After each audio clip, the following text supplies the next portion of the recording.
Музиката е лек на душата и сега ни е најпотребна во овие лоши денови кои што ги живееме. Со надеж дека се ќе се подобри. Денеша мој соговорник пред се е моја огромно задоволство. Станува збор за Илија Ќосевски, еден од авторите и композитор, се разбира, на песни кои што стана бројни хитови и кои што се отпеани на Макфест, но пред се професор по народни инструменти. Здраво Илија, и јас ти благодарам за одвоеното време што денес си дел од мојата емисија.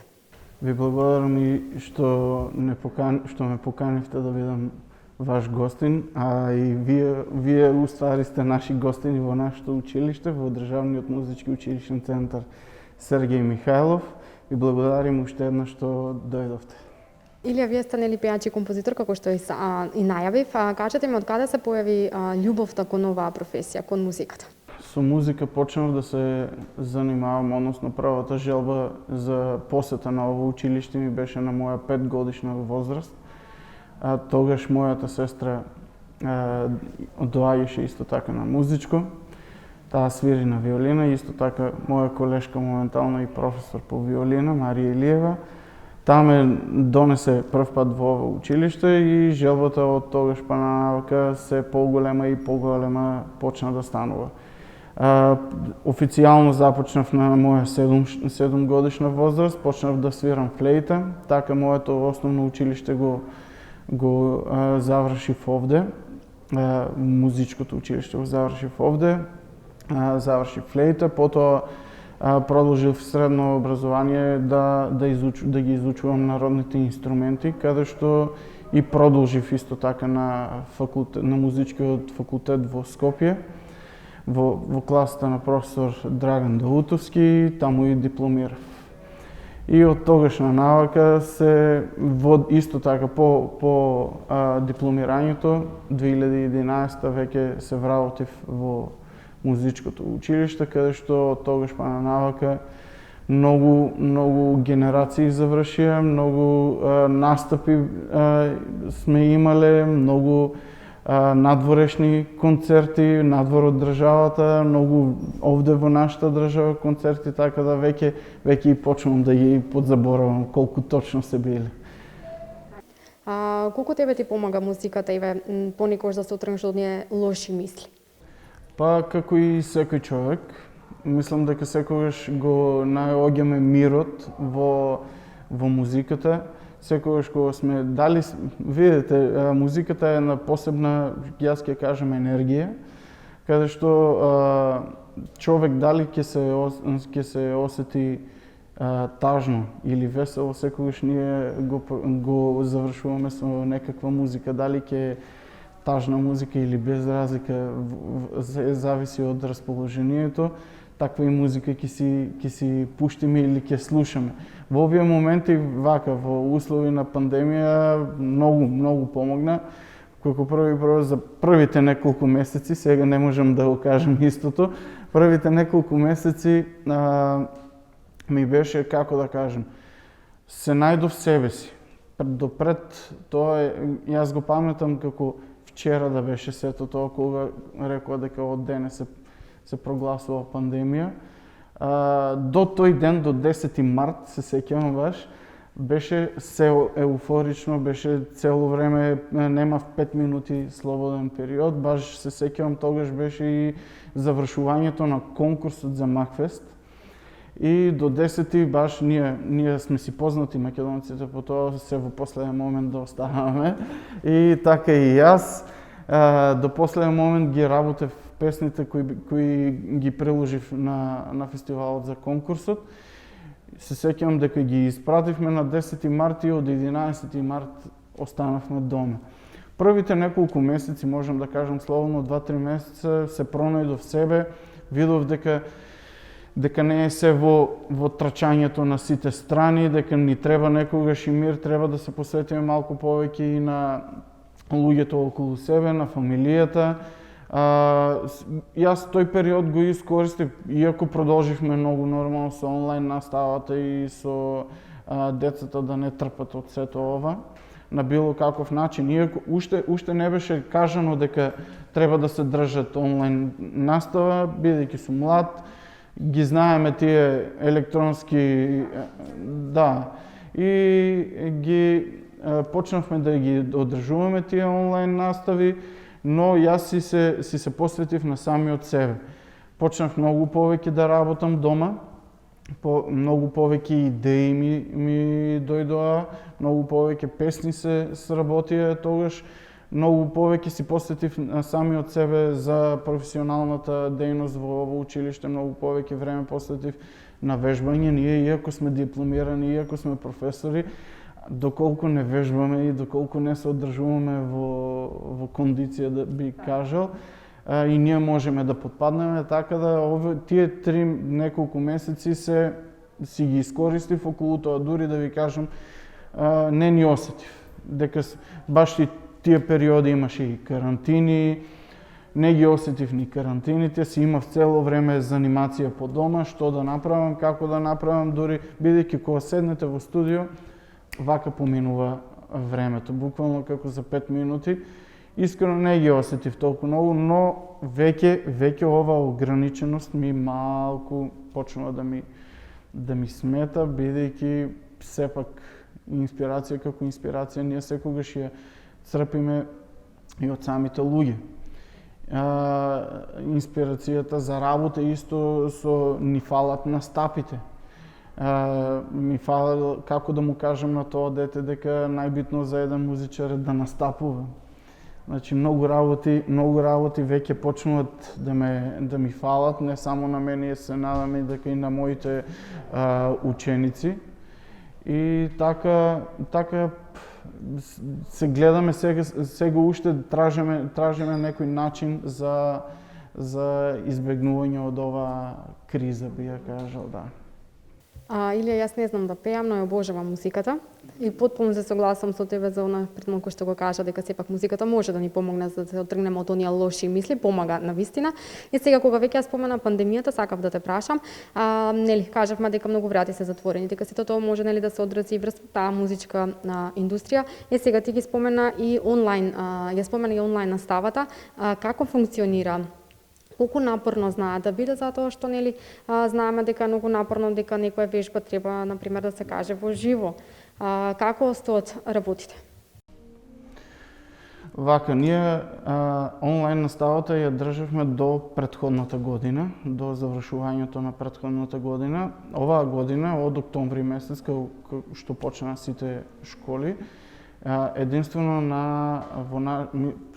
мислам дека сме единствени од средните училиште, не ме фаќате за збор, држиме физичко присуство, само индивидуална настава. Тоа што значи, ние ги држиме само инструментите со физичко присуство. Сите деца кои изучуваат инструмент доаѓаат со физичко присуство, така да иако е со физичко присуство, пак е малку, има некоја тежина, бидејќи мораме сите да се заштитиме, пак ја имаме таа дистанца, пак мораме да ги носиме маските. Сега, за разлика од тие пример, јас предавам моментално 3 инструмента и изворно пеење. Децата кои свират дувачки инструмент, односно кавал и гајда, мора да свират без маска, но сепак правиме некоја дистанца, доколку треба да се покаже, па јас ја тргна маската, тоа ја стави, и така малку е потешко, но сепак дефинитивно е подобро од онлайн учењето, бидејќи инструмент не се учи онлайн, можеме слободно да кажеме, бидејќи не можеме, јас конкретен пример ќе дадам за кавалот, како да се изучи. Ајде, на поголемите на некој начин можеме, им даваме материјал, им даваме се да свират и да работат од дома и ги објаснуваме некои од финесите, но за разлика од почетниците, прва година или во основното музичко училиште, тоа мораме ние пак да му покажеме на лице место како е, каде да го намести инструментот, како се држи правилно инструментот, бидејќи почетоците за еден било каков инструмент, за било кој инструмент се многу битни. Да. И мора почетокот е тоа, ако на самиот почеток не му го поставиш правилно телото на еден музичар, натаму можеме многу други проблеми да му направиме, така да во оваа работа ни е добро сега, не одржуваме онлайн настава, единствено доколку не дај Боже некој од учениците е во изолација или во такви работи, тогаш веќе ја практикуваме таа онлайн настава. Илија, зборуваш што толку многу голема љубов и емоции кога станува збор за музиката, што е онако што сакаш да го пренесеш на твоите ученици?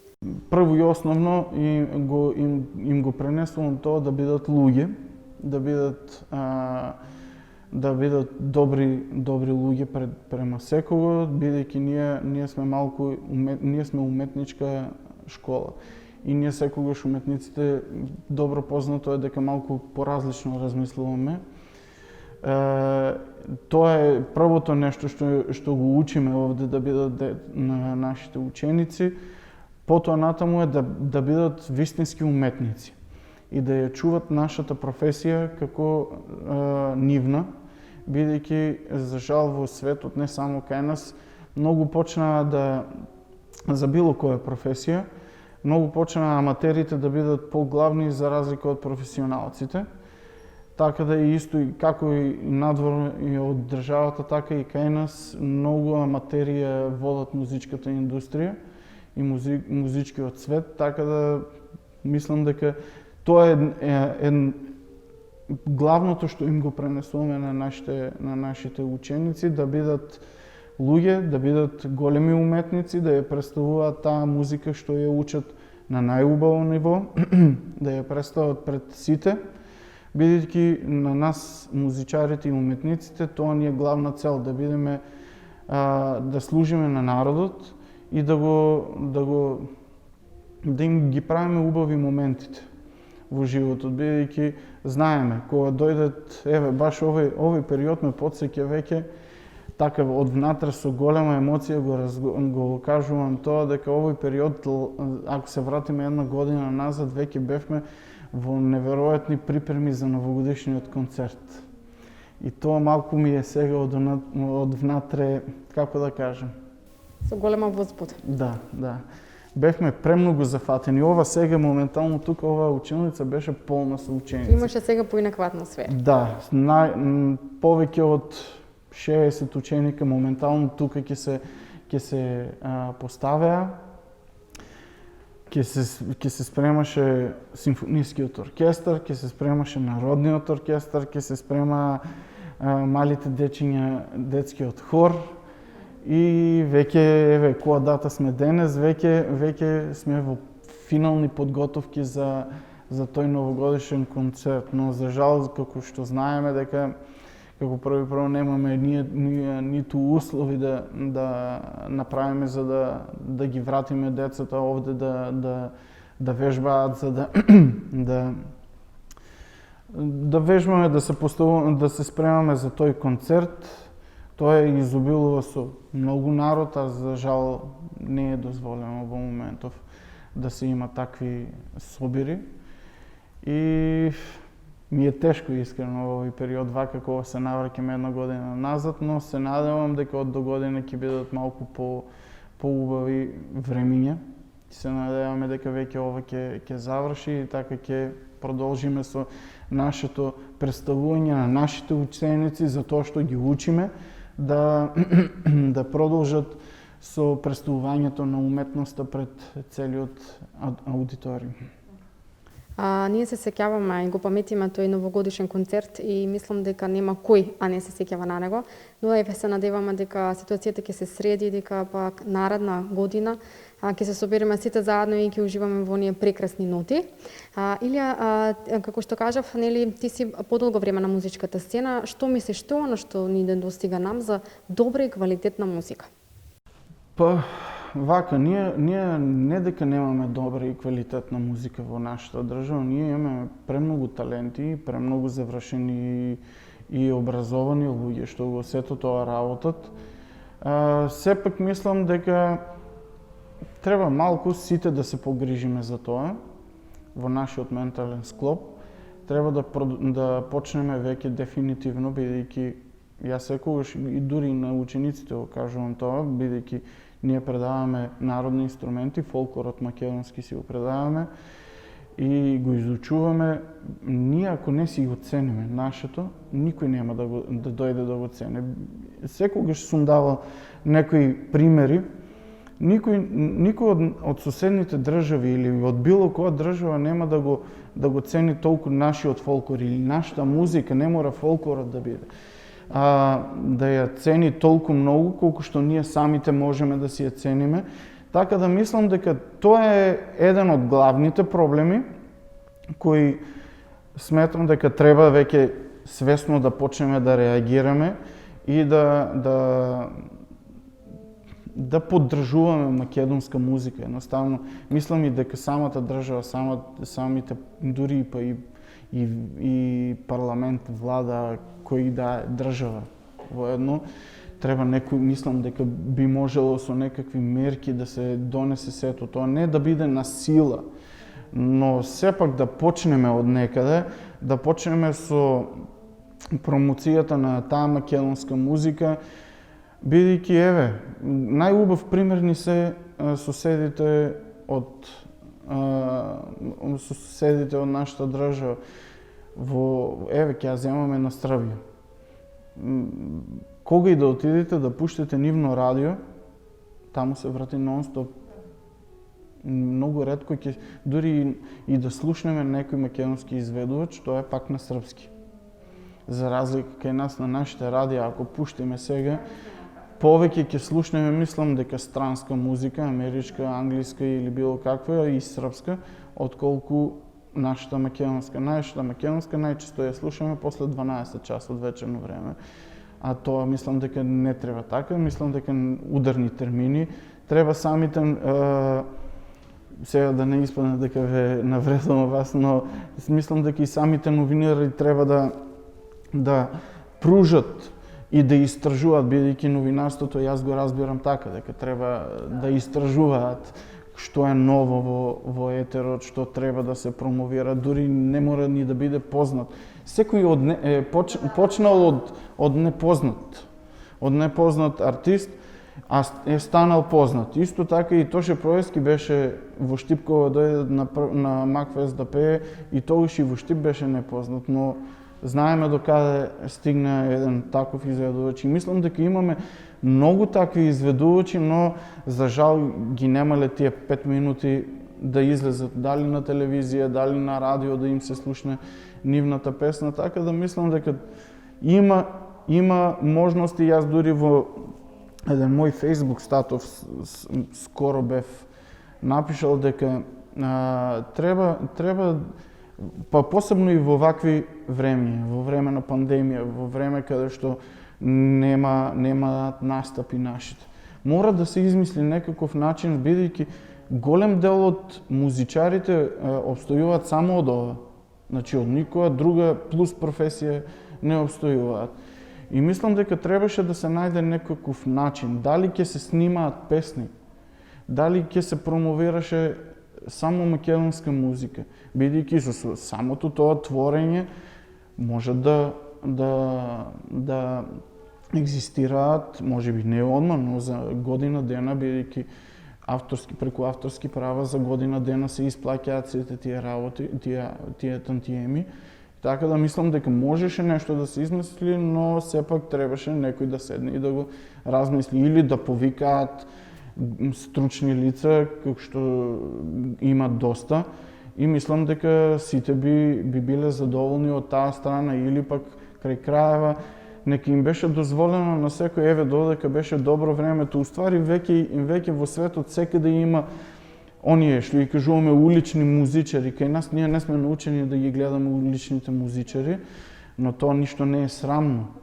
Тоа баш треба напротив да биде, можеше и таква иницијатива да се направи за да ако ги затворивме локалите или не се одржуваат свадбени свечености, можеше на сосем, можеби немаше да биде исто, но сепак немаше па да биде ни без ништо.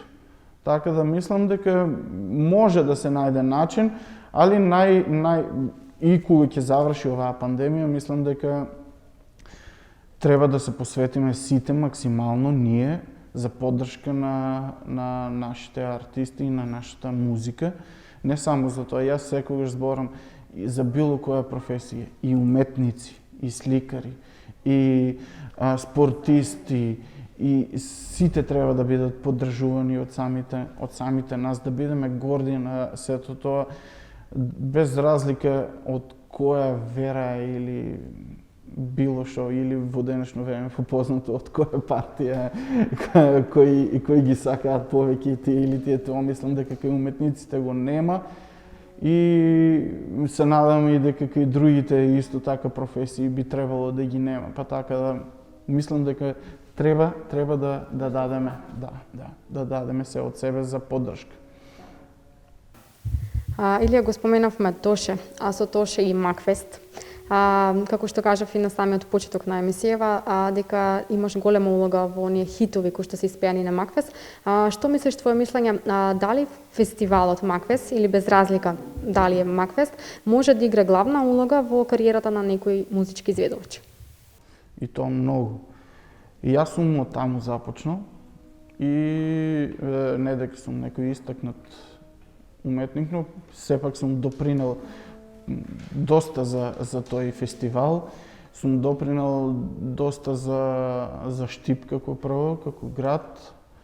Многу секогаш сум поддржувал наши локални артисти, секогаш сум поддржувал наши музичари и секогаш сме соработувале така и сме направиле некои успеси. Јас ќе се навратам на 2011 кога Зоран Илиев со Ангели и демони победи.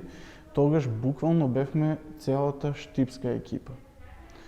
Значи, победивме дури од нигде никаде. Тогаш бевме сите, скоро рече да кажеме, неискусни, доволно искуство немавме направено. Тој ми беше четврти Макфест како настапував, 2007 бев како дебитант и јас самиот настапував, 2008 исто така, 2009 настапи Сања Левкова со моја композиција, 2010 јас настапив и 2011 настапивме со Зоран Илиев. И толку бевме, како да кажам, деца, млади, дури ќе кажем и изгубени во просторот, не знаевме Да. Тогаш, видите, штипската публика многу добро знае да оцени што е права песна. Дури таа година имаше доста звезди, можем да кажем, кај нас веќе докажани, но имаше и добри песни, многу убави песни имаше исто и таа година. Ама, Зоран Илиев беше изгласан. Дури јас да ви кажам, таа година на финалната вечер не бев ни на фестивалот. Бев на сосема друга, на прослава бев, каде што не ни бев, ми се јавија, дојди да си ја подигнеме наградата. Искуство имав и веќе го направив со овие години. Оваа година ми беше 13-та година како настапувам на Макфест, со неколку измеѓу ситни години кај што немав композиција, но тоа е и добро од една страна, бидејќи не можеш цело време да правиш нешто конкретно, да биде добро за сите да го засакаат, така да убаво од време на време да направиме по некоја пауза. Јас до оваа година направив 2 години пауза, кај што не се појавив. Оваа година се појавивме со Виктор Апостоловски, иако приказката тој ја исто каже во вашата емисија, мислам, дека првично не беше таа песна примена, требаше да настапи штипски артист, девојче, кој има еднаш настапувано и сакавме оваа година пак да настапи. Таа беше добро котирана на самиот конкурс на фестивалот, но за жал девојчето не беше во можност да настапи, не беше во државата, па се направи една соработка со Виктор и така, бидејќи ние имавме и претходна соработка со него, оваа година пак тој настапи. Или јас те молам да го поздравиме Виктор. Голем поздрав до него за да не ни се налути. Тоа е одличен музичар. Тоа е еден од, јас ќе го издвојам. Да, еден од поголемите таленти, бидејќи Ние се дружиме и приватно со него, колку ни е возможно, тој е од Битола, јас сум од Штип, кога доаѓа на настапи во Штип, обавезно се дружиме и се знаеме уште од факултетски денови. Тој е помало од мене, но комуницираме нон-стоп. Тој е еден од големите, можам да кажам, таленти, кои што за жал, тој да, познат е во јавноста, но сепак мислам дека му треба поголем простор во музичката индустрија или како да кажем, во музичкиот свет кај нас во Македонија, за да има поголема застапеност. Тој и доста твори, има веќе 2 албуми издадено, веќе му е во подготовка 3-тиот албум. За разлика од голем број наши изведувачи, каде што немаат ниту еден албум издадено. Да, многу работи. Он е еден од тие што работат само тоа. И немаат никаква друга екзистенција во животот. Работат само музика, се школувани, се професионалци, завршен музички факултет. И сега, не знам дури во каква ситуација моментално може тој да биде, ако продолжи ова уште многу време. Затоа за такви јас сакав да напоменам и голем поздрав еве до него. Иле ти сега си композитор, кажи ми од каде ја црпиш инспирацијата? Дали некогаш ти си има случајно она емоција која што носиш во себе да напишеш на лист хартија? Па можам да кажам дека досега се е така пренесено. Значи секоја емоција е пренесена во музика. Ние музичарите не знаеме на друг начин да ја изразуваме нашата емоција. Секогаш ја пишуваме дали во песна, дали во некоја композиција. Бидејќи јас не работам само од песни, си работам и за самиот себе, си творам традиционална македонска музика, односно преработки на традиционална македонска музика, стварам своја музика, вклучително со традиционалните македонски инструменти. Инспирацијата е секогаш е што ни се случува. Можеби, еве сега како што ни е ваква ситуацијата, можеби ова нешто ќе ми придонесе за да искомпонирам нешто вакво. Некое, како да кажем, јас во моментот се осеќам како под притисок, можеби некаков. Зборам за искажувањето на музиката. Можеби ќе излезе нешто такво, али со годините назад во сите песни, дали моја лична приказна, дали од некој мој близок пријател или другар или другарка, или сум слушнал некаква приказна од некој, тоа е одма пренесено во музиката. Секогаш ние седнуваш пред клавир, седнуваш и го ствараш тоа. Може да ти се случи и по пат. Си вадиш телефон, си ја пееш мелодијата и ја запишуваш, па после тоа се преработува и се преработува. Колку е тешко да се свират народните инструменти? Вака јас, бидејќи сум свирал и други инструменти, нема инструмент кој е лесен. Сите на некој начин си имаат своја тежина и секој инструмент си има посебна карактеристика. Посебно за народните инструменти, што знам? Ние сме од тие генерации каде што почнувавме со доправо изучувањето во училиштата народни инструменти. Меѓу првите генерации сме. И така да ние, како да кажем, еволуиравме постепено.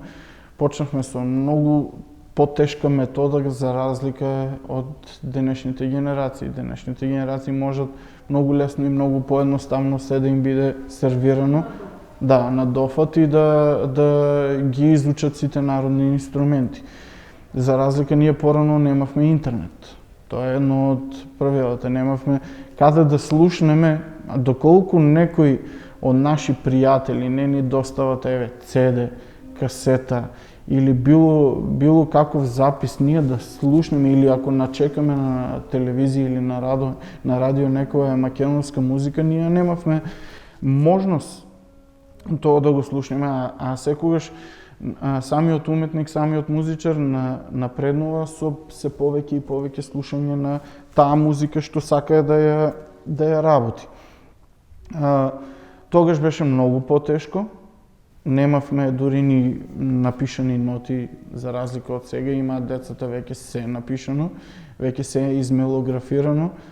Голем дел од, можам да кажам уствари, дека голем дел од македонските народни песни се и ора се напишани веќе по ноти и се уште пишуваме доколку слушнеме нешто ново или кога одиме на терен. Еве, најчести пренесувачи знаеме, на нашиот фолклор и традиција се нашите постари баби, дедовци и така. И така се пренесувала традицијата од колено на колено. И така да ние ако не отидеме да направиме некој запис, да замолиме некој од тие повозрастни луѓе да ни запеат некоја песна. Ние снимаме и после тоа се мелографира, се запишува со нотен запис и така ја пренесуваме на нашите ученици. Не мора ние да ја пренесуваме, можеме и они да ни пренесат на нас. Се зависи од кој предел, бидејќи ние во нашето училиште имаме, можам слободно да кажам дека 70% се отстрани децата. И сите од својот крај си донесуваат по нешто, по некој. Сите имаме дома возрастни стари луѓе и баби, дедовци, ги замолуваме да ни испеат по некоја, ни донесуваат нашите ученици, ние така го пренесуваме сето тоа. Во фолклорот нема ние сме најдобри. Во фолклорот има цело време соработка едни со други, учиме едни од други. Иако јас можам да му покажам на него како се свири, како да го постави, али понатаму ние можеме да бидеме најголемите соработници. Еве, денеска можам слободно да се пофалам со тоа што формирав јас етно состав, кој се вика ВЕС, и е составен од мои поранешни ученици. Но сега сме соработници, не сме на таа дистанца учител-ученик, туку сме професионалци веќе и соработуваме заеднички, иако сме во години малку поголема разлика, но веќе и тие заплувуваат во тие води, веќе и тие се академски граѓани, каде што веќе можеме да разговараме на повисоко ниво. И така, тоа е суштината на изучувањето на народните инструменти, како што ме прашавте дали е тешко. Си бара работа и посветеност максимално. Ние во нашите животи, вака на обичните луѓе од страна, им изгледа сето тоа многу лесно и едноставно. Но за разлика ние, ако кажеме колку време ние посветуваме за сето тоа, за да стигнеме до некако ниво, значи ние моментално мораме да вежбаме секојдневно минимум 2 до 3 часа, минимум. А може да се случи и до 5-6 часа да вежбаме на ден. Така да видите ние колку време ние посветуваме во изучувањето и за да стигнеме до некакво ниво. Илија, јас се уживав во овој прекрасен разговор и навистина ти благодарам. Не знам дали нашите гледачи ќе можат да ја слушнат во позадина музиката која што сега учениците ја свират. Навистина уживав и секогаш ми е мило што сум дел од ова училиште. Тебе ти посакувам се најдобро, чувај се и се надевам на уште една заедничка соработка.